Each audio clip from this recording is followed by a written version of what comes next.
ISI agent पाक पत्रकार को बुलाने के लिए हामिद अंसारी के ऑफिस से गया था फोन, बीजेपी का गंभीर आरोप। नमस्कार, मैं हूं अंजलि और आप देख रहे हैं रफ्तार टुडे।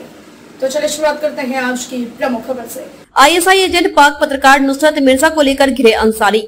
भाजपा का आरोप, हामिद अंसारी के ऑफिस ने बुलाने को कहा था। 2009 के एक मीटिंग की बात कर कहा, अंसारी ने क्यों छिपाई जानकारी। पूर्व उपराष्ट्रपति हामिद अंसारी और आईएसआई एजेंट पाकिस्तानी पत्रकार नुसरत मिर्जा के कथित कनेक्शन का मामला बढ़ता ही जा रहा है।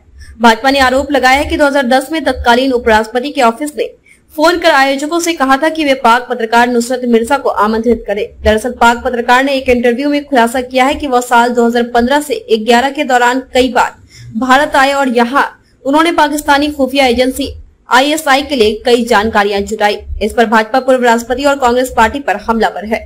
आज एक बार फिर प्रेस कॉन्फ्रेंस कर भाजपा प्रवक्ता गौरव भाटिया ने अंसारी पर गंभीर आरोप लगाए। एक तस्वीर शेयर करते हुए भाजपा प्रवक्ता ने 27 अक्टूबर 2009 की एक मीटिंग के बारे में बताया, जिसमें अंसारी के साथ यह पत्रकार भी दिखाई देता है। भाजपा प्रवक्ता ने सवाल किया कि पूर्व राष्ट्रपति ने यह जानकारी क्यों छुपाई।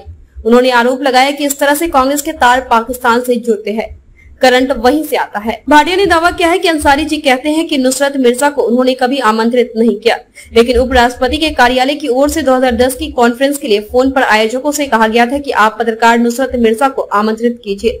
भाजपा ने सवाल किया कि ऐसा क्यों कहा, क्या रिश्ता है।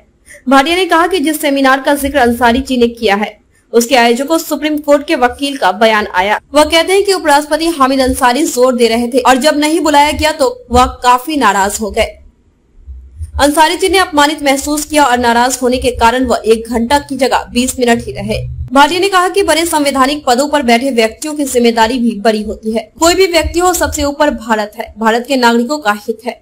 उन्होंने कहा कि हामिद अंसारी जी ने सारा ठिकरा कांग्रेस की सरकार पर यह कहकर फोड़ा है कि जो विदेशी गणमान्य व्यक्ति उपराष्ट्रपति के कार्यक्रम में बुलाए जाते हैं, ये सरकार की सलाह से बुलाए जाते हैं। दरअसल नुसरत मिर्जा को आमंत्रित करने के भाजपा के दावे को खारिज करते हुए अंसारी ने कहा कि भारत के उपराष्ट्रपति की ओर से विदेशी गणमान्य व्यक्तियों को निमंत्रण आमतौर पर विदेश मंत्रालय के माध्यम से सरकार की सलाह पर दिया जाता है।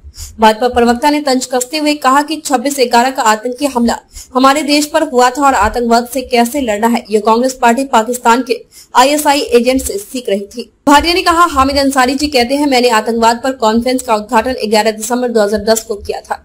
उन्होंने कहा कि आयोजकों ही आगंतुकों को आमंत्रित करते हैं, मैंने उन्हें इनवाइट नहीं किया था और न ही मिला था। इसके बाद मुंबई आतंकी हमले के 1 साल के भीतर एक तस्वीर दिखाकर भाटिया ने दावा किया है कि 27 अक्टूबर 2009 को हो रही इस मीटिंग के बीच बैठे हैं तत्कालीन उपराष्ट्रपति हामिद अंसारी और मंच पर पाकिस्तान के नुसरत मिर्जा भी दिखाई देते हैं। भाजपा ने सवाल किया है कि इस तरह के किसी कार्यक्रम का आयोजन खुफिया एजेंसियों के क्लियरेंस के बाद की जाती है और वीजा देने का काम विदेश मंत्रालय ही करता है, तो यह कैसे हो गया कि ऐसे पत्रकार जो पाकिस्तान के आईएसआई को भारत की गोपनीय जानकारी साझा कर रहा था, वह तत्कालीन उपराष्ट्रपति के साथ बैठा हुआ है। खबरों में अब तक के लिए बस इतना ही। मिलते हैं फिर ऐसे ही बड़ी खबर के साथ। तब तक के लिए नमस्कार और देखते रहिए रफ्तार टुडे।